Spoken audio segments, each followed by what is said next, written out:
इन दिनों में हम फाउंडेशनल शिक्षा पर यानी बुनियादी शिक्षा पर ध्यान दे रहे हैं, जो कि हर मसीह को मालूम होना चाहिए। अगर आप मसीह हैं, अगर आपने प्रभु यीशु मसीह पर विश्वास किया है, तो ये सारी बातें जिनकी हम चर्चा कर रहे हैं आपको ठीक तरह से मालूम होना चाहिए।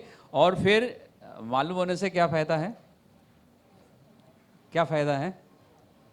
ताकि आपके पास बहुत जानकारी हो, आप दूसरों को बता सके कि देखो मैं क्या क्या जानता हूँ।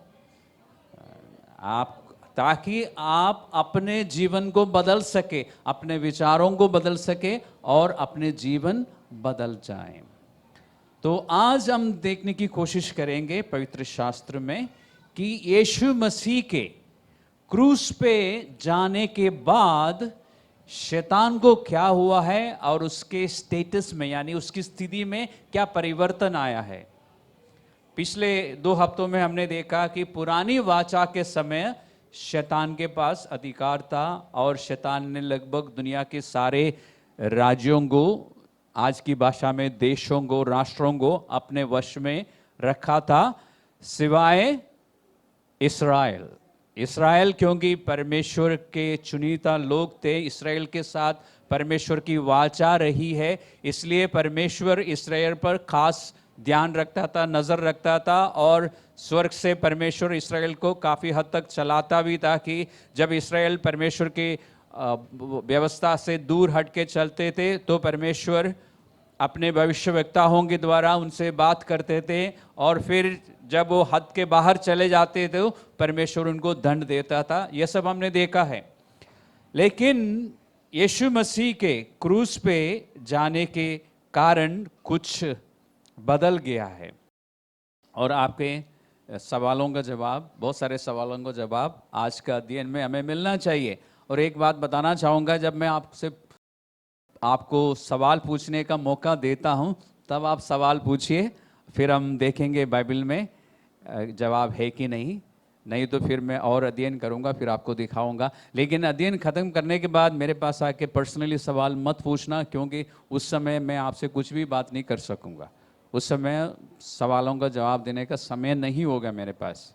इसलिए सवाल जो भी पूछना है पब्लिकली पूछिए और हम कोशिश करेंगे, अगर मेरे पास है जवाब तो मैं दूंगा, नहीं तो मैं बोलूँगा कि बाद में, और मैं अध्ययन करूँगा। क्योंकि मेरी कोशिश रहती है कि हम जो भी विश्वास करेंगे वो बाइबल में हो, बाइबल से हट के हम विश्वास नहीं करेंगे। और बाइबल की शिक्षा भी या अध्ययन भी जब हम करते हैं, मैं जो लिखा हुआ है उसके आधार पर आपको समझाना चाहूँगा, जो नहीं लिखा है वो मैं आपको बताना नहीं चाहूँगा। इसलिए जो कुछ भी मैं बताता हूँ बाइबल में साफ रीति से होना चाहिए। और जब मैं अपना विचार आपको बताता हूँ, आपने ध्यान दिया होगा, मैं कहता हूँ कि मुझे ऐसा लगता है, और मैं कम से कम 2 बार रिपीट करता हूँ कि ये मेरा विचार है और ये गलत हो सकता है, आगे चल के हो सकता है कि हम उस विचारों को बदल भी दें। तो इसलिए ध्यान रखना, हमारा विश्वास परमेश्वर के वचन के आधार पर होना चाहिए, उससे हट के हम विश्वास नहीं करेंगे। तो आज हम ऐसा करते हैं, आज एक विशेष दिन है, मैं नहीं जानता कितनों को पता है, लेकिन अभी थोड़े दिन में पता चलेगा। तो हम परमेश्वर ने हम सबको सोचने की शक्ति दी है ना, इमेजिन करने की शक्ति है हमारे पास, कल्पना करने की शक्ति है। तो मैं चाहूँगा कि आप इस बात को कल्पना करें कि शैतान एक बहुत बड़ा जश्न मना रहा है। आप कल्पना कर सकते हैं ना, शैतान अपने साथियों के साथ मिलकर बहुत बड़ा जश्न मना रहा है।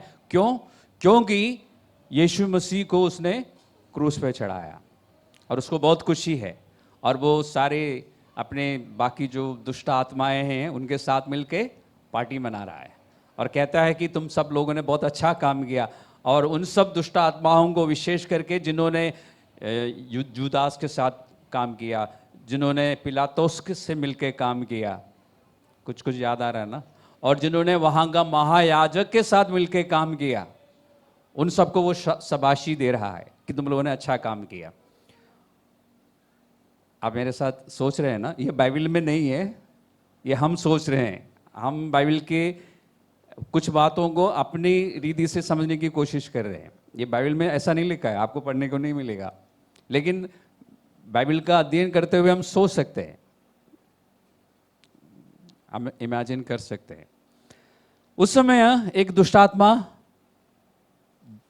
पहुंच जाता है और कहता है कि बॉस, एक बुरी खबर है, यीशु मसीह जी उठा। आप इमेजिन कर सकते हैं? और शैतान क्या करता होगा? 21st सेंचुरी के हिसाब से शैतान ने क्या बोला होगा? अरे बोलिए ना, ये कैसे हो सकता है? लेकिन वो प्योर हिंदी नहीं बोलता ना, तो कैसे बोला होगा? अरे आप इमेजिन कर रहे हैं, बोलिए ना, नॉट पॉसिबल, ये कैसे हो सकता है? आप लोग कल्पना कर रहे हैं ना? फिर शैतान क्या करता होगा? तुरंत कुछ दुष्ट आत्माओं को बोलता कि जाओ, पृथ्वी पे जाओ और पता करो क्या हुआ है, डिटेल लेके आओ। अब ध्यान रखना, शैतान एक जगह, एक समय, एक जगह, हर जगह में नहीं हो सकता।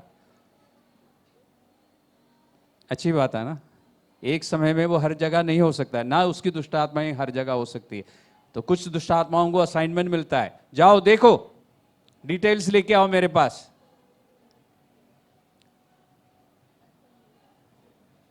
अब दुष्ट आत्माएं पृथ्वी पे गई है, यरूशलेम,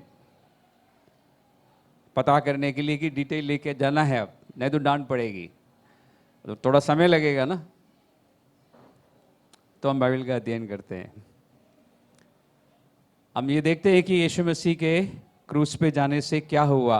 पुराने नियम में हम जानते हैं कि शैतान बहुत सक्रिय रीति से काम करता रहा, हर देश में, हर जगह में, हर शहर में, और परमेश्वर की योजनाओं को रोकने की बार बार उसने कोशिश की है, लेकिन कभी इस्राएल के मामले में वो कभी भी कामयाब नहीं हुआ पूरी तरह से। आपको याद होगा, यीशु मसीह के इस पृथ्वी में आने के बाद 40 दिन यीशु मसीह ने खाना नहीं खाया, यानी हमारी भाषा में फास्टिंग रखा। उस बीच में यीशु मसीह की परीक्षा हुई, तो शैतान ने, लिखा है बाइबल में, लूका का 4 अध्याय में आपको मिलेगा कि इस संसार के सारे राज्यों को दिखाया यीशु मसीह को, और फिर यीशु मसीह से कहा कि इन राज्यों का अधिकार और वैभव जो है मुझे दिया गया है, और मैं जिसे चाहे दे सकता हूं। यदि तुम मुझे प्रणाम करते हो, मेरी आराधना करते हो, तो मैं तुम्हें दे दूंगा। यह घटना आपको याद है? और यीशु मसीह ने उस दावा का खंडन नहीं किया, क्योंकि आदि में परमेश्वर ने इस जगत का अधिकार जो है आदम को दिया था। मानव जाति के पास पूरा अधिकार होना चाहिए था, क्योंकि वो आदम को दिया था। आदम को दिया तो इसका मतलब है कि आदम के बच्चों के पास भी होना चाहिए था, लेकिन आदम ने बहुत बड़ा एक गुनाह किया, परमेश्वर की आज्ञा नहीं मानी। फिर किसकी बात मानी उसने? इस बात को ध्यान में रखना, आपको बहुत कुछ समझ आएगा। ऐसा नहीं कि उसने परमेश्वर की आज्ञा नहीं मानी, उसने किसी और की बात मानी। और ये मसीही लोगों के जीवन में अक्सर होता है। हम परमेश्वर से बलवा करते हैं, और ऐसा करते हुए हम किसकी बात मानते हैं? और हम इस बारे में सोचते नहीं हैं, नहीं सोचते ना, ज्यादातर हम नहीं सोचते। और हम ऐसा करके, जो आदम ने अधिकार शैतान को दे दिया ना अपना, ऐसा हम भी देते हैं। फिर हम पूछते हैं कि ये क्या हुआ मेरे साथ, ये क्यों हो रहा है, परमेश्वर मेरे जीवन में काम क्यों नहीं कर रहा है, परमेश्वर मेरी प्रार्थनाओं को क्यों नहीं सुन रहा है, मेरे जीवन में छुटकारा क्यों नहीं है। मतलब अलग अलग परिस्थितियों से। क्यों? आपने अधिकार दे दिया तो वो उस अधिकार का इस्तेमाल कर रहा है। हम समझ नहीं पाते, या हम समझने की चाहत नहीं रखते। हम शिकायत करना हमारे रगों में है ना? बड़बड़ाना, कुड़कुड़ाना क्यों है? कैसे पता है? क्योंकि हम अभी करते हैं और हमारे पूर्वज भी करते थे। इस्राएल 40 साल क्या करते थे? कुड़कुड़ाते रहे। कुरिन्थियों की पत्री में चेतावनी है ना हमारे लिए, पहला कुरिन्थियों 10वां अध्याय में है ना कि हम ना कुड़कुड़ाएं। ओके, इतना काफी है। तो अदन वाटिका में जो घटना घटी है उसमें से मुख्य रूप से हमें क्या सीखना है? हम कभी भी शैतान की बात ना माने, क्योंकि ऐसा करके हम उसको अधिकार देंगे, अच्छा नहीं होगा हमारे लिए। और आदम के उस आज्ञा ना मानने के कारण या शैतान के की बात मानने के द्वारा उसने खुद के लिए भी और पूरी मानव जाति के लिए ऐसा एक दरवाजा खोल दिया कि शैतान उन पर असर कर सके और मानव जाति को बंधन में रख सके।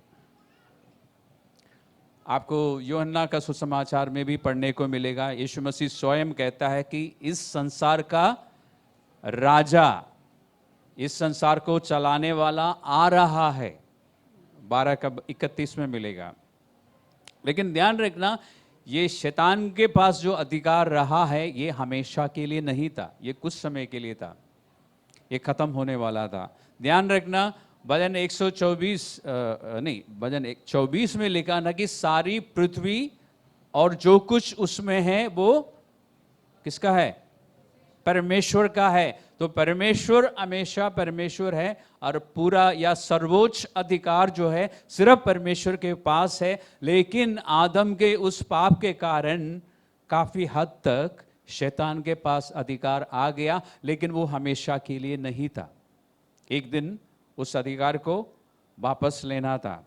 और पिछले बार हमने इस बारे में बात की है कि परमेश्वर ने अब्राहम के साथ एक वाचा बांधी और परमेश्वर ने अब्राहम से कहा कि मैं तुम्हें आशीष दूंगा और पृथ्वी की सारी जातियां जो है तुम्हारे द्वारा आशीष पाएंगी।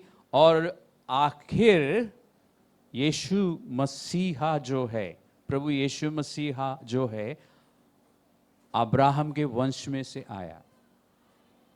ये सारी बातें हमें मालूम है। उस जंगल में शैतान ने यीशु मसीह को जो ऑफर दिया कि मैं आपको एक शॉर्टकट देता हूं, मेरे प्रणाम कर लो तो ये सारा अधिकार आपको मिल जाएगा। यीशु मसीह आया किस लिए था? आज के हमारे अध्ययन के संदर्भ में ये बताइए, यीशु मसीह क्यों आया था? आप बिल्कुल सही कह रहे हैं, लोगों को पाप से मुक्ति देने के लिए, पापों की क्षमा के लिए, शैतान के वश से छुड़ाने के लिए, और वो अधिकार वापस लेने के लिए आया था। शैतान को मालूम था ये बात, शैतान को पता था कि यीशु मसीह मुझसे अधिकार वापस लेने के लिए आया है और वो बिल्कुल सही रीति से मुझसे लेने आ रहा है। मैं यीशु मसीह को भी एक बार धोखा देने की कोशिश करता हूं, जैसे आदम को दिया था। आदम को उसने साधारण भाषा में बेवकूफ बनाया था ना। सोचा कि मैं यीशु मसीह के साथ भी कोशिश कर लेता हूं, क्या नुकसान है। अगर यीशु मसीह मान जाता है तो मैं यीशु मसीह का मिशन पूरा होने से रोक सकता हूं। इसलिए उसने यीशु मसीह से कहा कि प्रभु ऐसा है, आप मुझे प्रणाम कर लो तो ये सारी चीजें मैं तुम्हें दे दूंगा। यीशु मसीह ने नहीं किया, क्योंकि यीशु मसीह सही रीति से उस अधिकार को वापस लेना चाहता था, ताकि वो अधिकार मानव जाति को वापस मिल जाए, और उसके लिए पाप की कीमत चुकाना जरूरी था।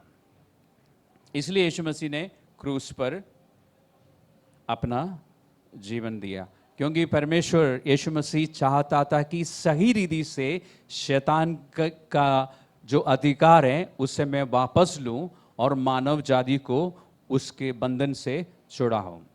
यीशु मसीह ने एक पाप रहित जीवन जिया, उसके बाद क्रूस पर अपना जीवन दिया, उसके बाद जी उठा, और ऐसा करके यीशु मसीह ने उस अधिकार को वापस ले लिया। तो ऐसा नहीं कि सिर्फ यीशु मसीह ने शैतान को हराया है, यीशु मसीह ने वो जो पाप का कर्ज है वो पूरी तरह से चुकाया है। यीशु मसीह के क्रूस पे जाने से पहले शैतान ने यह दावा किया ना कि ये सारा अधिकार मेरे पास है। लूक के 4 में है, लूक का रचित सुसमाचार 4:5 में है। लेकिन यीशु मसीह के जी उठने के बाद स्वर्गारोहण से पहले मत्ती रचित सुसमाचार का 28वां अध्याय में यीशु मसीह क्या कहता है? स्वर्ग और पृथ्वी का सारा अधिकार मेरे पास है। पहले किसके पास था? मतलब पृथ्वी में किस अधिकार किसके पास था? आदम का था, जो किसके पास पहुंच गया था? शैतान के पास पहुंच गया था। यीशु मसीह के जी उठने के बाद किसके पास है? प्रभु यीशु मसीह के पास है। आप देख रहे हैं कि क्या बदलाव आया है, शैतान के स्टेटस में क्या बदलाव आया है। यानी शैतान का जो अधिकार हमारे मानव जाति के ऊपर था, यानी मानव जाति को अपने वश में रखने के लिए उसको जो अधिकार मिला था, वो यीशु मसीह ने बिल्कुल खत्म किया, चकनाचूर किया। अच्छी बात है ना? आप लोग इतने सीरियसली क्यों बैठे हैं? सोच के मन में खुशी आ जाती है तो चेहरे में मुस्कुराहट दिखाई देती है। इतने सीरियस मत होइए, अच्छी बातें बता रहा हूं मैं आपको। सीरियस तो शैतान को होना था, वो तो हो रहा है। आपने अभी हम वापस जाएंगे वहां पे, ठीक है? तो शैतान का जो सबसे बड़ा हथियार था मानव जाति के खिलाफ, वो कौन सा हथियार था? पाप। रोमियो की पत्री में जब हम जाते हैं तो हमें पता लगता ना कि शैतान का सबसे मजबूत और सबसे पावरफुल, शक्तिशाली हथियार क्या रहा है? पाप। लेकिन यीशु मसीह ने हमें पाप से छुड़ाया। यानी हम कह सकते हैं कि जब यीशु मसीह जी उठा और जी उठने के कारण जब अधिकार वापस ले लिया, तो शैतान की जो पकड़ है मानव जाति पर, वो ढीली हो गई। ये बातें आप समझ रहे हैं ना? इमेजिन भी कर रहे हैं ना साथ साथ? अब हम चलते हैं कोलोसियों की पत्री, दूसरा अध्याय 13 से लेके 15 तक पढ़ते हैं। कोलोसियंस चैप्टर 2 वर्स 13 to 15। आपको इमेजिन करने की फिलहाल जरूरत नहीं है, क्योंकि आप खुद पढ़ने जा रहे हैं कि उस समय क्या हुआ था। पृथ्वी पर लोगों के सामने यह हुआ कि यीशु मसीह को सलीब दी गई, यीशु मसीह मर गया, उसके बाद दफनाया गया, और 3 दिन के बाद यीशु मसीह जी उठा। पृथ्वी में रहने वालों लोगों को यह सब पता चला। लेकिन उसी समय स्वर्ग में रहने वालों को, यानी स्वर्गदूतों को कुछ और भी पता चला। और कुछ समय के बाद शैतान के राज्य में भी यह संदेश पहुंच गया, जैसे कि हमने अभी शुरू किया है, अभी हम उसमें और जाएंगे। तो कोलोसियों की पत्री का दूसरा अध्याय 13, 14 और 15 पढ़िए। यहां पे क्या लिखा है? और उसने तुम्हें भी जो अपने अपराधों और अपने शरीर की कतना रहित दशा में मुर्दा थे, यानी हम सब मरे हुए थे आत्मा में। शरीर में से तो हम जीवित थे, आत्मा हमारी मरी हुई थी, यानी परमेश्वर के साथ कोई कनेक्शन नहीं था। उस स्थिति में हम सब के सब थे। लेकिन यीशु मसीह के में विश्वास करने के कारण हमारी वो आत्मा जो है फिर से जिंदा हो गई, या उसका कनेक्शन परमेश्वर के साथ जुड़ गया, और फिर हमारे सब अपराधों को क्षमा किया। कितने अपराधों को? सारे अपराधों को क्षमा किया। इस बात को आप ध्यान में रखना। और विधियों का वे लेख जो हमारे नाम पर और हमारे विरोध में था, मिटा डाला, और उसको क्रूस पर कीलों से जड़कर सामने से हटा दिया।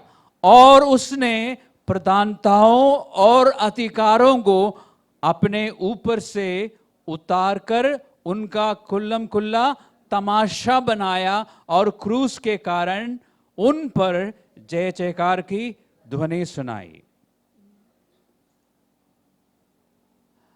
एक बार रिवाइंड करते हैं।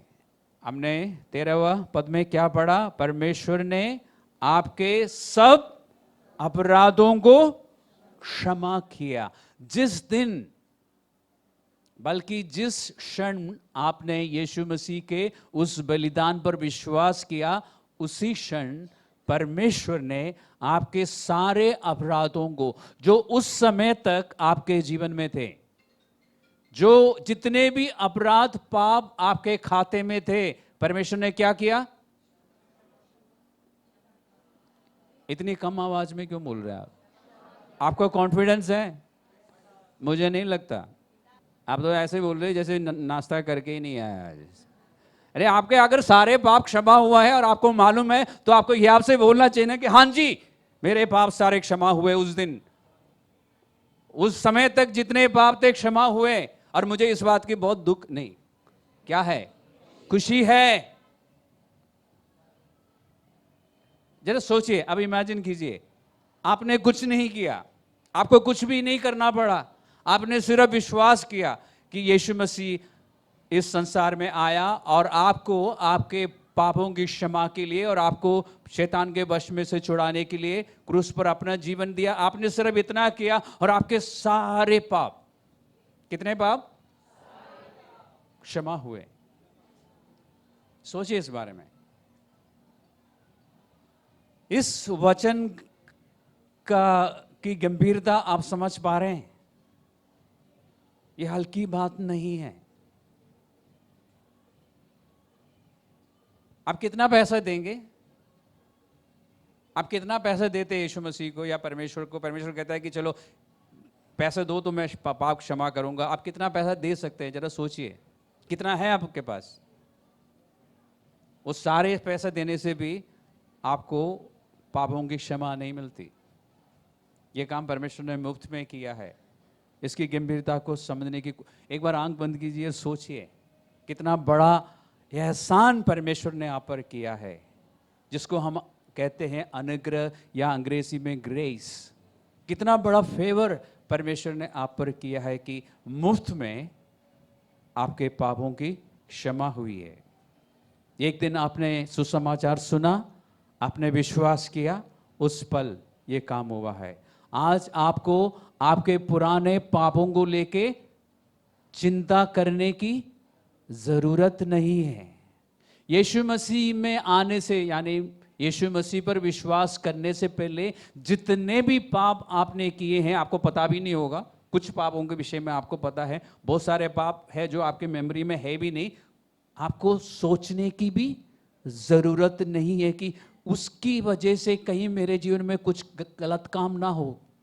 सोचने की जरूरत नहीं है। उस पाप के कारण मुझ पर कोई दंड ना आए, नहीं आएगा। क्यों?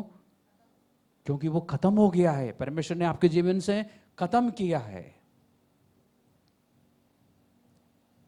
उसके बाद उसके विषय में थोड़ा सा विस्तार रूप से लिखा है। इस कुलुसियों की पत्री में लिखा है कि आपके नाम पे जो कुछ भी चढ़ रखा था आपके खाते में, रेड इंक से लिखा हुआ था। सोचिए, आपके नाम के आगे लिखा हुआ था कि इसने ये भी किया, ये भी किया, ये भी किया, बहुत सारे, पूरा मतलब चिट्ठा था। लिखा है कि परमेश्वर ने उसको कैंसल किया है। आज की भाषा में परमेश्वर ने डिलीट बटन मारा, सारे डिलीट हो गए और आपके सामने से हटा दिया। आपके और परमेश्वर के बीच में था वो, जिसके कारण आप परमेश्वर से जुड़ नहीं पा रहे थे। उसको सामने से हटाया, क्रूस पर कीलों से ठोक दिया। ये पृथ्वी में रहने वालों को दिखाई नहीं दे रहा था, लेकिन स्वर्ग में दिखाई दे रहा था। ये काम हुआ है और शैतान को बाद में पता चला है। अभी तो उसको इतना पता है कि यीशु मसीह जी उठा है। और जब उसको पता चला ना कि यीशु मसीह जी उठा है, तो उसने कुछ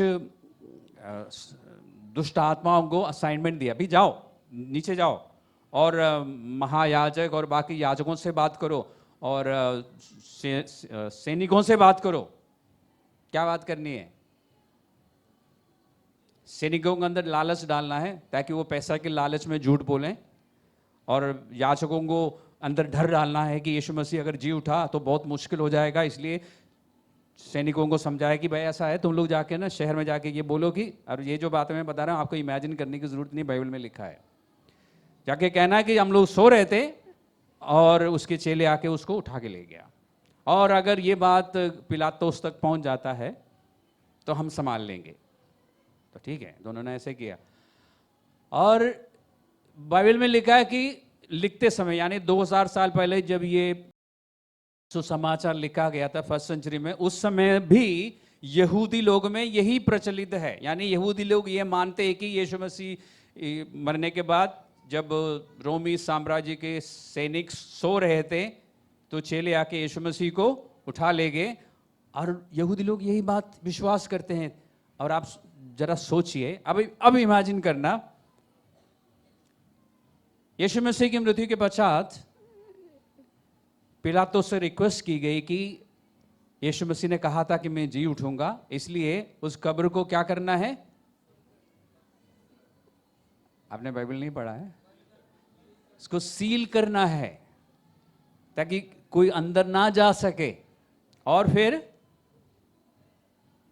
पहरुओं को भी बिठाना है। अब आप सोचिए, जिस कब्र में रोमी साम्राज्य की सील है, मोहर है, उसको अच्छी तरह से बंद किया है, उसको जाके चेले खोल सकते हैं इतने आसानी से? लेकिन लोग विश्वास कर रहे हैं कि ऐसा ही हुआ है। शैतान ने कन्विंस किया। दुष्ट आत्माओं का काम क्या है? लोगों को धोखा देना, लोगों से झूठ बोल के झूठ को सच बनाना। आज भी बहुत से यहूदी लोग ये मानते हैं कि यीशु मसीह जी नहीं उठा। क्यों? और ये लोग बेवकूफ नहीं हैं, बाकी सब बातों में लोग इंटेलिजेंट हैं, लेकिन इन बातों में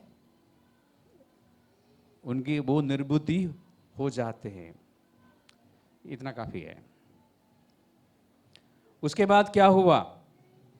ये सब हमारे लिए हुआ। एक और काम हमारे लिए हुआ है, उसमें लिखा है, और उसने प्रधानताओं और अधिकारियों को, यानी अलग अलग देशों में, अलग अलग उस समय राज्यों में शासन करने वाली आत्मिक, हम कह सकते हैं राजाओं को, अपने उस जगह से नीचे उतारा। क्या हुआ? अब वो देशों को चला नहीं सकती पहले की तरह, किसी भी राज्य को पहले तरह नहीं चला सकती, उनको नीचे उतारा। और हिंदी में लिखा है, कुल्लम कुल्ला तमाशा बनाया और क्रूस के द्वारा उन पर जय जयकार की ध्वनि सुनाई। ये हिंदी ट्रांसलेशन में थोड़ी सी कमी है। एक्चुअली ये हिंदी में दो अलग अलग घटने के रूप में लिखा है। पहले उनका कुल्लम कुल्ला तमाशा बनाया और उसके बाद क्रूस पर जय जयकार की ध्वनि सुनाई। एक्चुअली ये होना चाहिए कि क्रूस पर मृत्यु के द्वारा यीशु मसीह ने शैतान पर जय पाई और ऐसा करके उनका कुल्लम कुल्ला तमाशा बनाया। समझ आया आपको? ये दो अलग अलग घटना नहीं है। क्रूस पर जय पाने से ये काम अपने आप हो गया।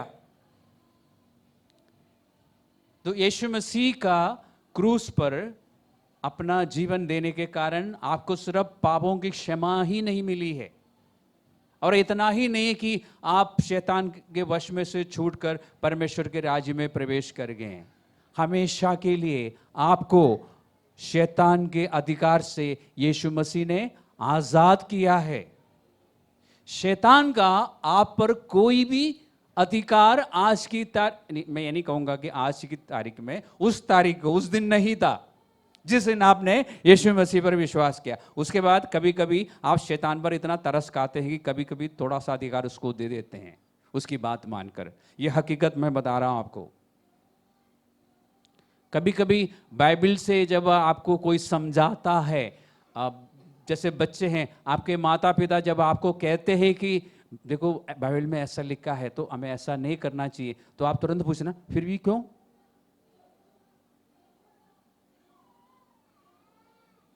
आप करना नहीं चाहते। तब क्या होता है? आप शैतान को कहता है कि हाबेल देखिए आप लोग सब मुस्कुराहट आ गई, आप सब परिचित है इस बात से। आप इनविटेशन देता है उसको, तो वो क्या कहता है, तुमने पुकारा हम चले आए। जब आप अधिकार उसको देते ना, वो बहुत खुश हो जाता है। तो ध्यान रखना, हमारे जीवन में हम अपने पापों के द्वारा, और जो पाप हम अपने मन ही मन करते हैं, अभी हमने हाथ से कुछ किया नहीं है, मन ही मन जब आप परमेश्वर से बलवा करते हैं, शैतान कहते बहुत अच्छा किया, I am so happy for you. तो कुलुस्सियों की पत्री में हमने देखा ना, आपने पहले भी इस पत्री के इस अध्याय को पढ़ा होगा, लेकिन इस तरह से नहीं देखा होगा। आज थोड़ा सा और हमें समझ आया, हमने अध्ययन करने की कोशिश की, पवित्र आत्मा ने हमारी सहायता की। तो ध्यान रखना, यीशु मसीह के उस मृत्यु के कारण आप शैतान के वश में से पूरी तरह से आज़ाद हो चुके हैं, और उस आज़ादी में अब आपको क्या करना है, चलना भी है। और ये काम मैंने आपको बोला कि पृथ्वी में रहने वालों को उस समय नहीं पता चला, लेकिन स्वर्ग में स्वर्गदूतों को पता चला, और वहां पर जश्न मनाया गया था। और कुछ समय के बाद शैतान को भी पता चला। अब हमने जो कल्पना करना शुरू की थी, शैतान ने कुछ दुष्ट आत्माओं को नीचे भेजा था ना, पता करने के लिए क्या हुआ, वो वापस आके रिपोर्ट दे रहे होंगे। क्या रिपोर्ट दी होगी इन्होंने, वो तो सच है, वो तो बता दिया जी हाँ वो तो रिपोर्ट सही है। और क्या दिया होगा इन्होंने, ये सारी बातें भी, कि बॉस अब आपका अधिकार नहीं रहा। शैतान को बाद में पता चला है, स्वर्गदूतों को उसी समय दिखाई दे रहा था, लेकिन शैतान को बाद में ये खबर मिली, अच्छा मेरा अधिकार चला गया। तो अब आपको मालूम है कि शैतान के पास बहुत सारे दुष्ट आत्माएं हैं, ठीक है। तो अलग अलग लोगों को अलग अलग काम दे रखा होगा, ये मैं सोच रहा हूँ, ठीक है, मैं इमेजिन कर रहा हूँ। तो उसके पास सोशल मीडिया का भी होंगे, है ना।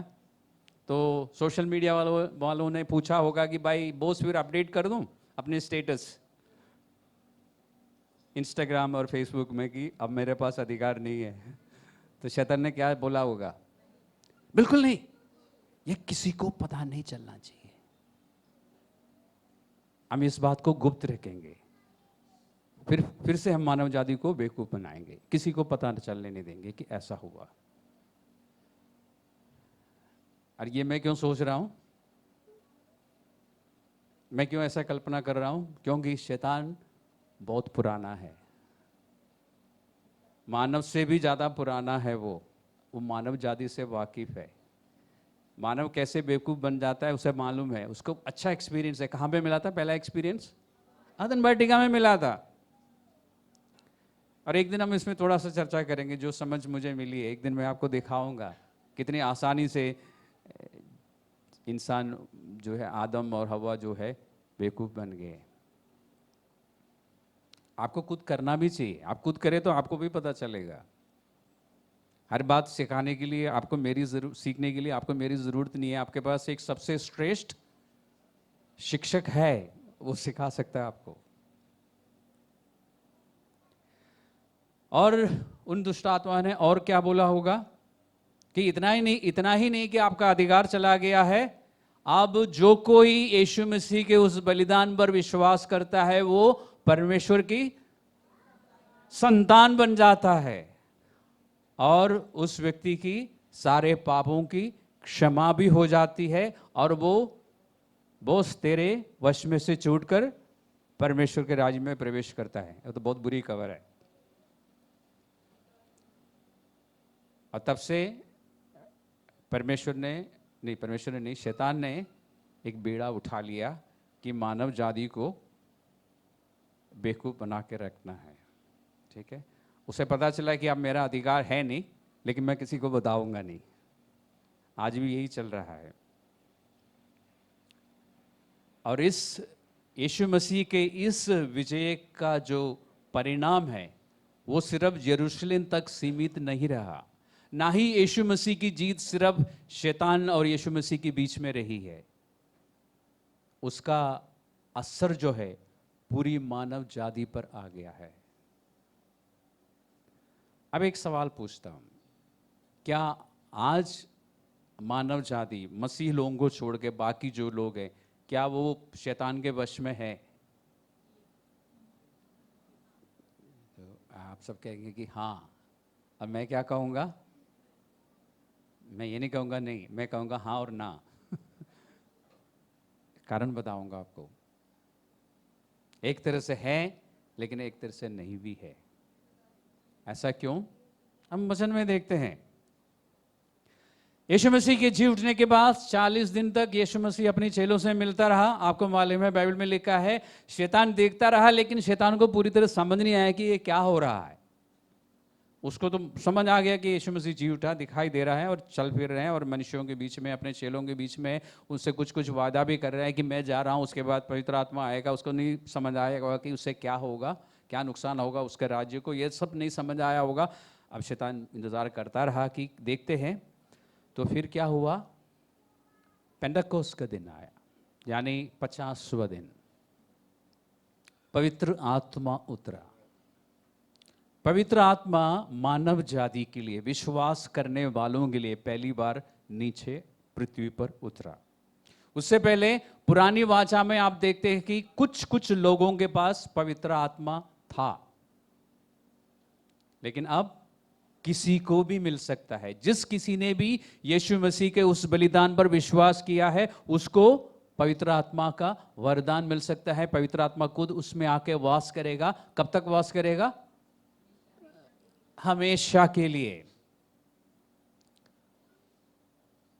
तो पहला एपिसोड ये है, पेंतकोस्त का दिन, पवित्र आत्मा उतरा और उस समय जितने विश्वासी थे उन पर आके बैठ गया।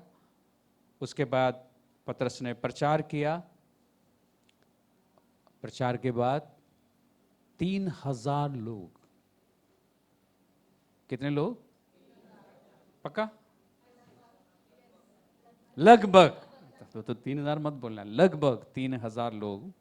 हो सकता है 2999 हो सकता है। लगभग 3000 लोगों ने विश्वास किया। अब इसको आप कैसे बोलेंगे? विश्वास किया मतलब मन फिराया। विश्वास किया उसका मतलब क्या है? कोलोसियों में जो हमने पढ़ा उसके अनुसार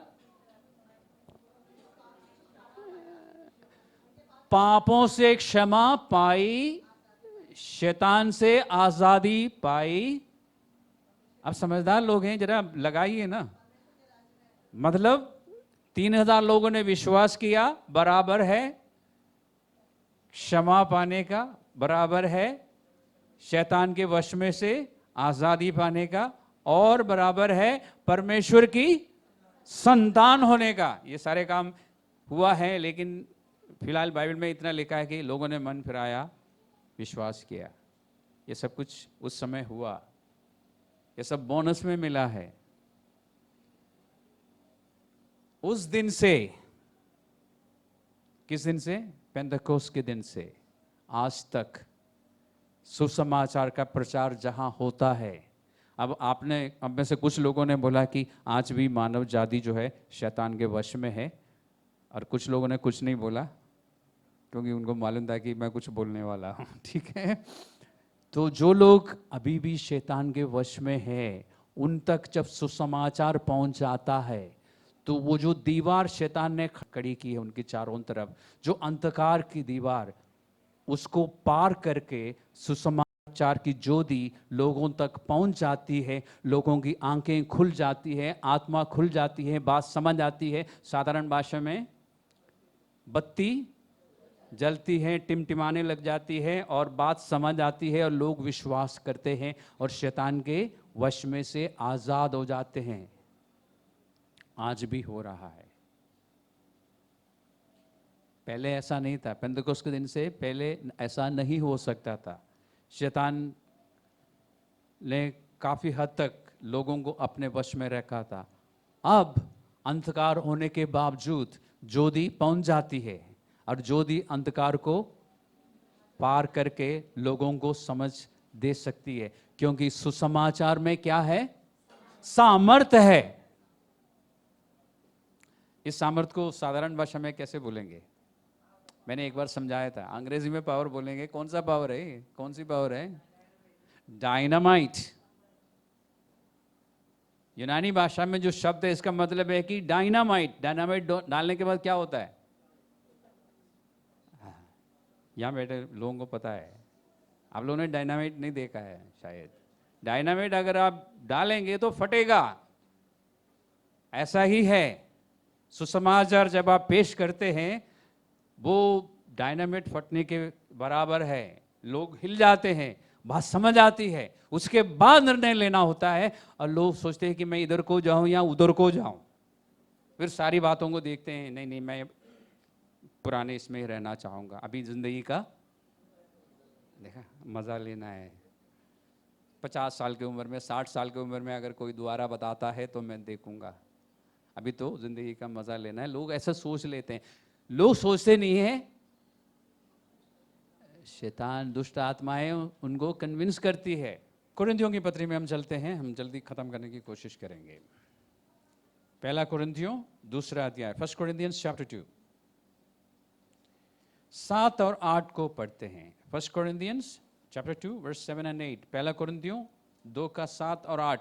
परंतु हम परमेश्वर का वे गुप्त ज्ञान वेद की रीति से पर बताते हैं जिससे परमेश्वर ने सनातन से हमारी महिमा के लिए ठहराया था। परमेश्वर ने अपनी योजना जो है मानव जाति के लिए किसी पर प्रकट नहीं की थी। इसके बारे में आप बाइबल में और भी जगहों में देख सकते हैं कि परमेश्वर पुराने नियम में जो भविष्यवक्ता थे जिन्होंने यीशु मसीह के आने के विषय में भविष्यवाणियां की है, उनको भी परमेश्वर ने ये बात नहीं बताई।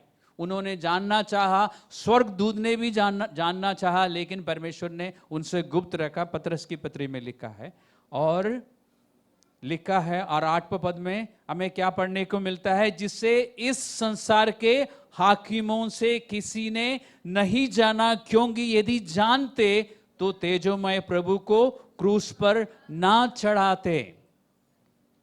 तो पृथ्वी में रहने वाले मनुष्यों में जो हाकिम है, जो रूलर्स हैं, जो राजा है उस समय, विशेष करके यरूशलेम के जो रिलीजियस लीडर्स थे और पॉलिटिकल लीडर्स थे, उनको नहीं पता चला। और इस्राएल के ऊपर राज करने वाले शैतान को भी नहीं पता चला कि क्रूस से क्या हो सकता है। उसने तो सोचा कि क्रूस पर यीशु मसीह को चढ़ाया, मेरी जीत हो गई। वो अपने आप को बहुत वैसे तो बुद्धिमान था, वो उससे कुछ ज्यादा ही वो समझता था। उसने सोचा कि मैं परमेश्वर को मात दे सकता हूं।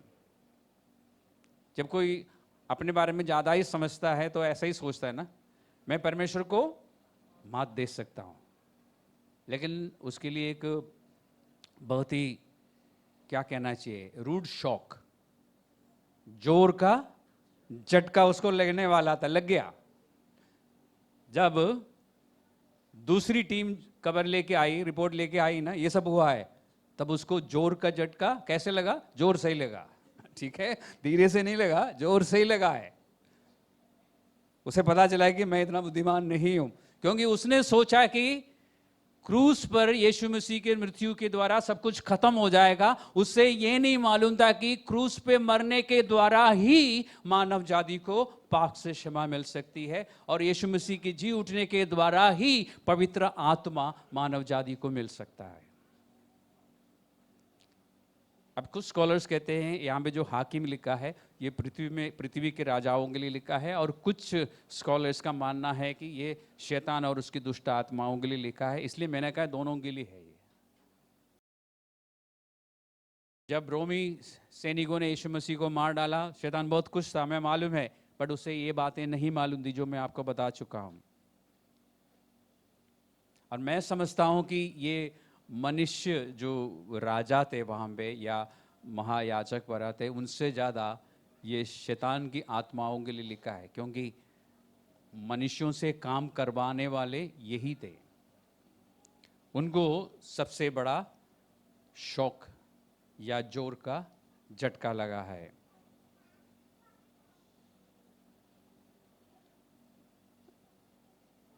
और जब उस दिन पवित्र आत्मा उतरा, पेंतकोस्त के दिन, आज क्या है? आज पेंतकोस्त का दिन है। कितनों को मालूम था? कुछ लोगों को मालूम था। Praise God. क्रिसमस हमें पता चलता है क्योंकि कैलेंडर में है, हर साल आता है, 25 दिसंबर को आता है। रेसरेक्शन संडे भी हमें मालूम है क्योंकि बाकी सारे चर्चेस मनाते हैं, इसलिए हमें मालूम है। और हमारे देश के कैलेंडर में भी है ना, छुट्टी लिखी होती है।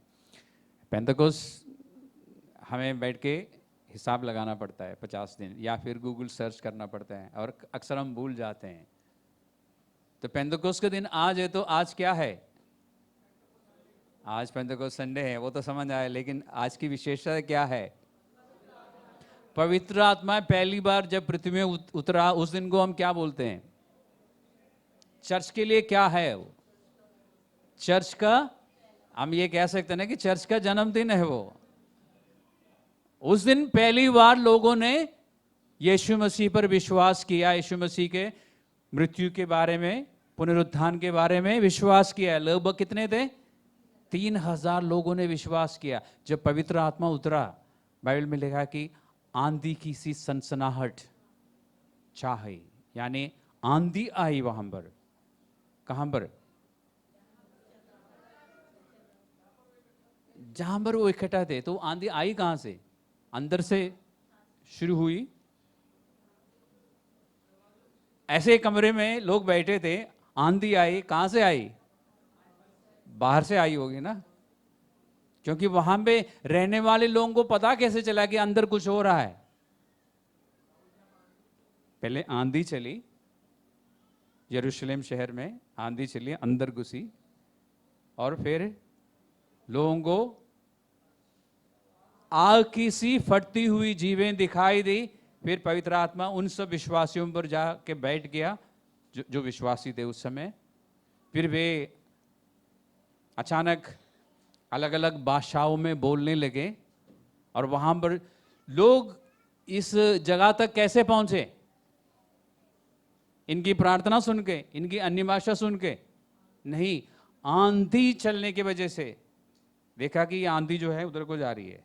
लोग आ गए आस देखने के लिए, तब लोगों को सुनाई दिया कि सब हमारी भाषा में बात कर रहे हैं। ये सब हुआ शुरुआत। और मैंने आपको बोला कि आज वो दिन है क्योंकि परमेश्वर यीशु मसीह ने अपने चेलों से वायदा किया था। पेंतकोस्त की खासियत क्या है? पेंतकोस्त हमें बताता है कि परमेश्वर वायदा निभाता है। पेंतकोस्त हमें ये बताता है कि परमेश्वर चाहे तो हजारों साल तक एक बात को गुप्त रख सकता है।